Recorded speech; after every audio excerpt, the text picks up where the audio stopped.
অন্ধকারের বিরুদ্ধে এক প্রদীপ শিখা, এক পরীক্ষার্থীর জীবন যুদ্ধ। রাস্তার ধারে ছোট্ট ঝুপড়ি, ছাউনি বলতে টিনের ছাদ, আর নিচে পুরনো খাটের এক কোণে বই খাতা গুছিয়ে রাখে সে। সন্ধ্যা নামলেই ঝুপড়ির চারপাশে নামে ঘন অন্ধকার, কিন্তু সেই অন্ধকারকে দূর করার মতো কোনো আলোর ব্যবস্থা নেই। তবুও সে পড়ে, কখনো রাস্তার ল্যাম্প পোস্টের নিচে, কখনো প্রতিবেশীর দেওয়া ক্ষীণ আলোয়। ডোমজুর ব্লকের মাকড়দাহ বেনিয়াপাড়ার রিনা চাঁদ ব্যাধ উচ্চ মাধ্যমিক পরীক্ষার্থী জানে, লড়াই ছাড়া কোনো পথ নেই। সংসারে অভাব নিত্যসঙ্গী। বাবা ভ্যান চালিয়ে যা আয় করেন তাতে কোনো মতে খাওয়া জোটে। মা অন্যের বাড়িতে ঝিয়ের কাজ করেন। তিন ভাইয়ের মধ্যে সবার বড় রিনা। বাড়ির হাল ধরার দায়িত্ব একদিন তার কাঁধে আসবে। এই বাস্তবতা বোঝে বলেই ক্লান্ত শরীর, শূন্য পেট, বিদ্যুৎহীন রাত, কোনো কিছুই তাকে দমিয়ে রাখতে পারে না। শিক্ষার জন্য লড়াই। সরকারের দেওয়া ট্যাব আছে, কিন্তু সেটাও যেন এক পরিহাস। বিদ্যুৎ না থাকায় অধিকাংশ সময় তা বন্ধই থাকে। যেখানে প্রতিদিনের খাবার জোগাড় করাই কঠিন, সেখানে বিদ্যুৎ সংযোগের বিল কিভাবে আসবে? অথচ এই প্রতিকূলতার মধ্যেও সে বই আঁকড়ে ধরে আছে, কারণ সে জানে এই বই একমাত্র পথ যা তাকে এই অন্ধকার থেকে আলোয় নিয়ে যেতে পারে। প্রতি বছর উচ্চ মাধ্যমিকে কত ছাত্র ড্রপ আউট করে। সংসারের চাপ, দারিদ্র্য, হতাশা সব মিলিয়ে অনেকেই বই ফেলে জীবিকার সন্ধানে বেরিয়ে পড়ে।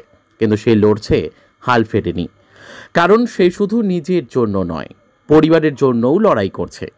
তার স্বপ্ন একদিন সংসারের অভাব মিটবে, মায়ের আর পরের বাড়ি গিয়ে কাজ করতে হবে না, বাবাকে আর দিনভর ভ্যান টানতে হবে না। ঠাকুমা দাদুর বাঁশের তৈরি ঝুড়ি কুলোর কাজে হাত লাগান রিনা। ঠাকুমা ও তার এই ঝুড়ি বিক্রির টাকা পড়াশোনার জন্য দেন। 17ই মার্চ উচ্চ মাধ্যমিকের পরীক্ষার শেষ দিন, শেষ হচ্ছে। রেজাল্ট বেরোনোর যে কটা মাস অপেক্ষায় থাকবে, সময় নষ্ট না করে কলেজের ভর্তির টাকা জোগাড় করতে কাজে লাগবে। এরপর থেকে নিজের পড়ার খরচ নিজেই চালাবার চেষ্টা করবেন বলে জানান রিনা। ফুটবল খেলার প্রতিও ঝোঁক আছে। অনেক জায়গাতে খেলেছে, অর্থের জন্য এগোতে পারেনি। খেলার প্রতি আজও ইচ্ছে আছে তার। সমাজ কি এগিয়ে আসবে? তার গল্প শুনলে বুকের ভেতর কেমন একটা কষ্ট মোচড় দিয়ে ওঠে। একদিকে শহরের উজ্জ্বল আলোর ভিড়ে থাকা মানুষজন, অন্যদিকে এই মেয়েটির মতো অগণিত ছাত্রী যাদের স্বপ্ন দেখার অধিকার থাকলেও তা পূরণের জন্য প্রয়োজনীয় সহায়তা নেই। সরকার শিক্ষার প্রসার ঘটাতে ট্যাব দিচ্ছে, কিন্তু সেই ট্যাব চালানোর মতো বিদ্যুৎ কি দেবে? এই কিশোরী হাল ছাড়েনি, সেই অন্ধকারের সঙ্গে যুদ্ধ করছে। কিন্তু আমরা সমাজ কি এক চুকটো আলো পৌঁছে দিতে পারি না তার কাছে? প্রশাসন কি এক দৃঢ় চেতা ছাত্রীর পাশে দাঁড়াবে না? সে জানে একদিন এই লড়াইতে জিততেই হবে, কিন্তু আমরা কি পারি না তার পথটাকে একটু সহজ করতে, একটু আলোর ব্যবস্থা করে দিতে, যাতে সে শুধু স্বপ্ন দেখবে না, সেই স্বপ্ন পূরণের শক্তিটুকুও পাবে। ব্যুরো রিপোর্ট, আমাদের টিভি। এটা ওদের বলি, তোমরা ব্যবহার করো যতক্ষণ পারবে, যতক্ষণ বাড়ি অ্যালাউ করবে, বা একটা মেয়ের নিজস্ব নিরাপত্তার ব্যাপার থাকে, তার প্রাইভেসির ব্যাপার থাকে। তোমরা আমাদের বাথরুম টাথরুমগুলো অনায়াসে ব্যবহার করতে পারো, জল ব্যবহার করতে পারো। যদি মনে করো হালকা টিফিন, আমি বেশি কিছু দেওয়ার মতো সামর্থ্য আমার থাকে না, তার কারণ অধিকাংশ জনই মানে 80% মানে ফ্রি অফ কস্টেই আমার এখানে দেখে। আমার নিজের ইকোনমিক বেসটা খুব পুয়ার, সেই কারণে আমি যেটুকু ওদের হেল্প করি সেটুকু শুধু এডুকেশন পিলারের উপর দাঁড়িয়ে, আর কিচ্ছু না। না না না, মাধ্যমিকের সময় আমার কাছে ছিল সম্পূর্ণ অচেনা। মাকড়দার এক দোকানি আমাকে কথা প্রসঙ্গে বললেন, এরা দু বোন সেই দোকানে কিছু কিনতে গিয়েছিল। তো আমাকে বললো যে দাদা, এদের দুজনকে একটু হেল্প করতে পারবে পড়াশোনার ব্যাপারে? আমি বললাম কিরকম হেল্প বলতে?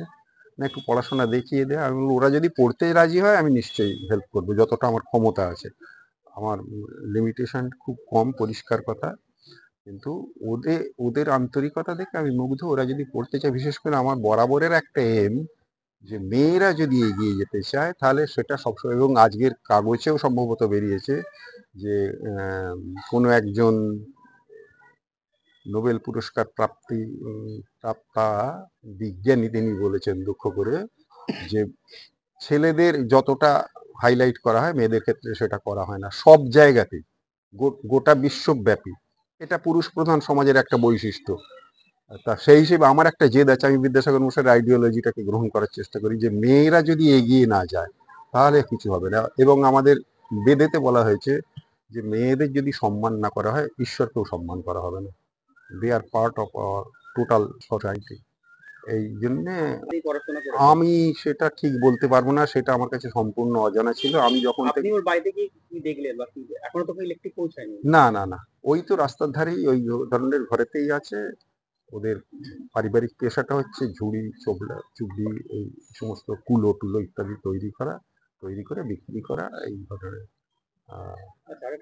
আমার সঙ্গে যখন ওর প্রথম আলাপ হয়েছিল আমি প্রথম বুঝলাম যে খেলোয়াড়। তখন আমি ভাবলাম যে এটা হচ্ছে খেলোয়াড় হচ্ছে তো একটা মনের জোর, যে খেলতে পারে, যার খেলার দিকে ঝোঁক আছে তার অন্যান্য দিকে ঝোঁক থাকবে, এটা আমি ভেবে নিয়েছিলাম। তো আমাকে এক ভদ্রলোক বলেছিলেন ওর পরিচিত যে একটুখানি হেল্প করার জন্য ইকোনমি এই ইয়েতে কি বলে পড়াশোনার ব্যাপারেতে। আমি বলেছিলাম আমার যতটুকু বিদ্যে বুদ্ধি কুলেবে আমি ওকে ততটাই হেল্প করবো, ওরা যদি ইচ্ছুক হয়। তখন ওরা দু বোনেতে মোটামুটি আসছিল। তারপর তো রিনা এখন এবছর এইচএস দিচ্ছে। পারেন আলো মানে আপনার বাড়িতে? হ্যাঁ হ্যাঁ, আমার বলাই আছে। এর আগেও আরেকটি বাড়ির মেয়ে সে বলতো তার বাড়িতে একটু অসুবিধা আছে। আমি বললাম তুমি রাত্রি 10টা পর্যন্ত আমার বারান্দায় বসে আলো পাখা ব্যবহার করতে পারো। রিনার এটা মনের জোর ভীষণ, ওর ইচ্ছাও আছে।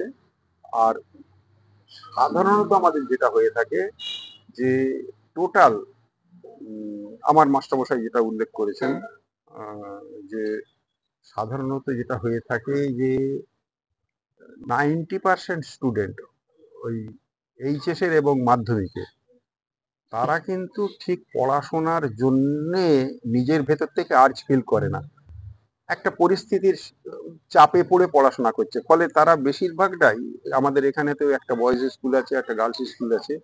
রিনাদের যে স্কুলটা এইচএস এর সেটা হচ্ছে 101 বছরের স্কুল, বয়েজ স্কুলটা হচ্ছে 100 বছরের স্কুল, এবং আমাদের মাকড়দায় যে লাইব্রেরি আছে সেটা হচ্ছে 102 বছরের। সুতরাং একটা ঐতিহ্য আমরা বহন করি এখানে। এখন সেই হিসেবে ওদের নিজেদের যে মনের জোরটা সেটা যদি ওরা এগিয়ে নিয়ে যেতে পারে তাহলে ওর পড়াশোনাটা অনেকটা এগিয়ে যেতে পারবে।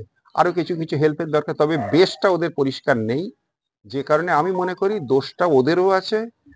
টিচাররাও ঠিক ফলো করেন না, তার কারণ আমি একটা স্কুলের সঙ্গে পার্ট টাইম যুক্ত ছিলাম, ডোমজুর নেহেরু গার্লস স্কুলের সঙ্গে।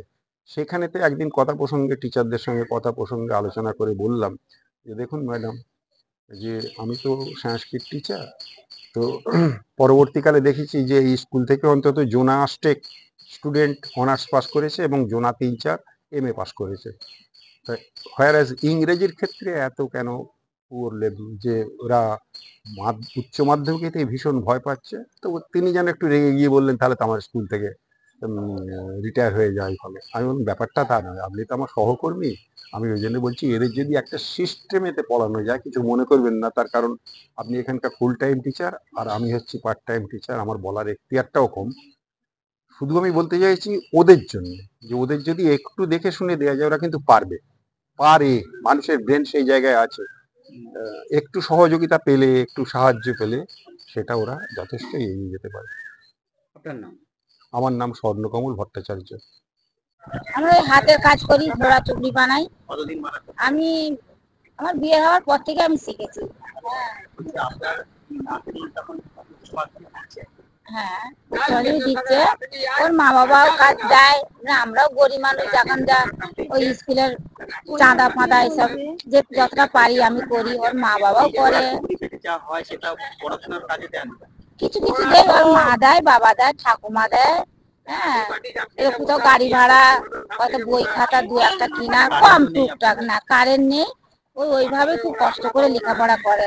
ওর খুব শখ, ও চাকরি করবে, কি করবে এইসব স্বপ্ন দেখে। ভাবছে আমি বলি বিয়ে কর, ও দাদুর ক্যান্সার হয়েছিল, ভাই বিয়ে করে নি। বলতে দেখো ঠাকুমা, আমার দাদু মরে গেল, আমি কিন্তু তোমাদের যত কষ্ট, আমি কিন্তু আমিও খুব কষ্ট করে আমি লেখাপড়া শিখবো, যতটা পারি তোমরা সাহায্য করো আমাকে।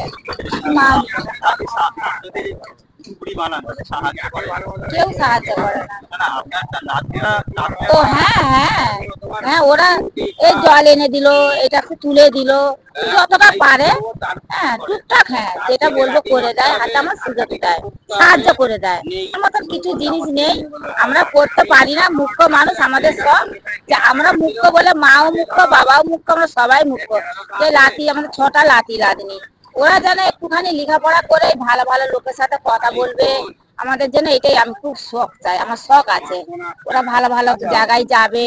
আমার মেয়ে বলে আমার নাতনি হয়েছে, আমার ছেলেরাও খুব খুশি, আমার এই বুড়োও খুব আনন্দ। হ্যাঁ আমরা যতটুকু পেরেছি আমরা খুব আনন্দই, আমার লাতিপুতিকে আমরা মানে যা শখ টুকটাক যেরকম পারি, দাদু বুড়ো মানুষ যেটা চায় মানে প্রাণপণে চেষ্টা করে মানে ওদের মানে শখটা মিটাতে চায়। আপনার নাম আমার নাম চাইনা ব্যাগ। চায়না বেগ। চাইনা ব্যাগ। হ্যাঁ, কোন স্কুলের ছাত্র? মাকড়দা গার্লস হাই স্কুল, বামা সুন্দরী মাকড়দা। হ্যাঁ, কি বলো? নম্বর আলোতেই আমাদেরকে মানে পড়তে হয়। আর হ্যাঁ হ্যাঁ হ্যাঁ, এটা আমাদের প্রথম থেকেই করতে হচ্ছে, কারণ এখানে আমাদের ইলেকট্রিক নেই, তার কারণে। মাধ্যমিকটাও আমি এইভাবেই দিয়েছি, উচ্চ মাধ্যমিকটা এইভাবেই দিয়েছি। এখন আর কটা করতে হবে? এখন আমার আর একটা পরীক্ষা আছে 17 তারিখে, পলিটেকনিক সায়েন্স। অসুবিধা হয়, হ্যাঁ বন্যা হলেও এখানেই কাটাতে হয় এইভাবেই, আর শীতেতেও এইভাবেই থাকতে হয়, গরমেতেও এরকম ভাবেই কষ্টতে যেতে হয়। ইলেকট্রিক নেই তো কি করব। হ্যাঁ, কারণ আমার ফ্যামিলি থেকে আমায় খুব সাপোর্ট করে, আমার মা বাবা আছে, ঠাম্মা দাদু। আমার মা এরকম লোকের বাড়ি কাজ করে আমাদেরকে পড়াশোনা করায়, খরচা দেয় আমাদের। আর বাবা আছে এরকম বিল্ডার্সে কাজ করে, খুব কষ্ট করে, তার কারণে আরো কষ্ট করে করতে হয়। মানে